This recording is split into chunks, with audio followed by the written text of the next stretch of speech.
Prohibition had been a topic in the United States since the late 1840s, and part of it was we were kind of referred to as the alcoholic republic. Americans did a lot of drinking, and they point out that the founding fathers would start the day with a mug of rum, not a shot glass, a mug. And that kind of pervaded through the history of the United States. And for instance, in, say, 1910, there were 50 saloons in downtown Marquette.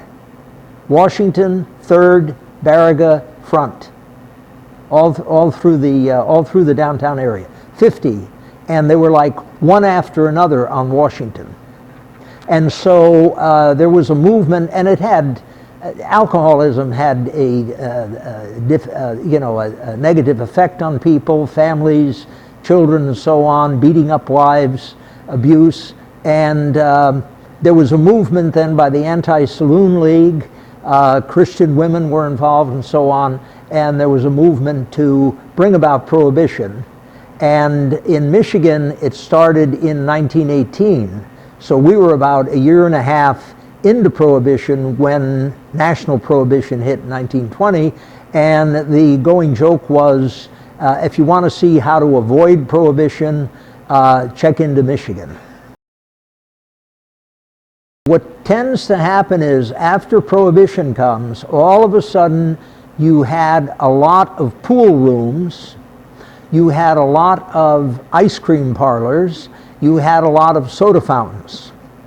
And like at the Antlers in Sault Ste. Marie, the story was that they were an ice cream shop and they never sold a quart of ice cream in their history.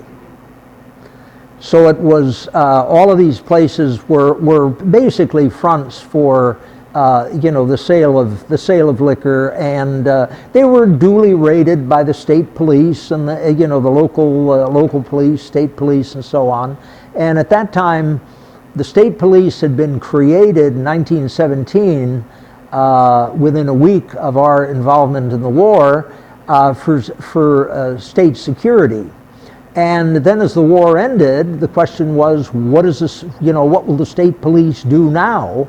And there was even talk of getting rid of the state police. They didn't have any function, but then they said, wait a minute, we can use them to enforce the Prohibition law.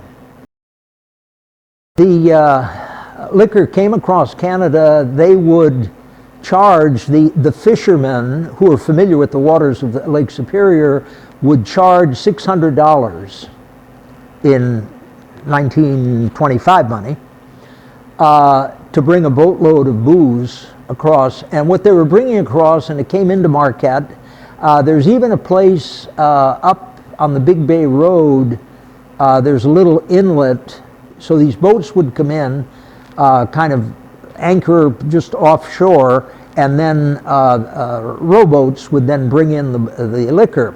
And they were bringing in, Johnny Walker Scotch, and you were getting imported, good imported liquor, and otherwise you had to rely on brew made in, liquor made in the woods. Blaine Betts told me the story about his grandfather. And his grandfather came up here from Lower Michigan to Marquette, worked for the police force for a few years, and then decided to kind of go on his own, and he opened up a pressing shop. You'd bring your clothes in and have them pressed, and it was kind of kitty corner on Barriga, kitty corner from the courthouse. And the liquor would come from Canada, land at the foot of Barriga Avenue, then be transferred to the basement of the old customs house, and then people would come down and buy it. And Mr. Betts would buy the liquor, have it in his press shop. Then you would show up with your coat, your overcoat, in the summer over your arm and the winter on, leave the overcoat. He would then cut pockets in the overcoat and fill the pockets with small bottles that were filled with liquor.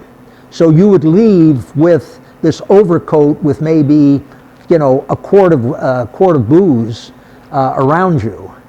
And but you had to be, you see, even there you had to be careful. He would keep some of his kids ironing in the window to give the impression that they were really pressing clothes. By the time you get into 1929, you have the stock market collapse, you have the beginnings of the Depression, and people began, even supporters of Prohibition, began to question the lack of liquor, the lack of liquor taxes. They weren't getting any money. The booze was out there, it was being sold, but the local governmental unit, the state and so on, was not realizing any money. There were problems. And people also pointed out that, for instance, with breweries in Michigan and in the Upper Peninsula, breweries would provide jobs for hundreds and hundreds, thousands in a large metro area. And so that kind of began to get people, even supporters of Prohibition, to question the whole thing.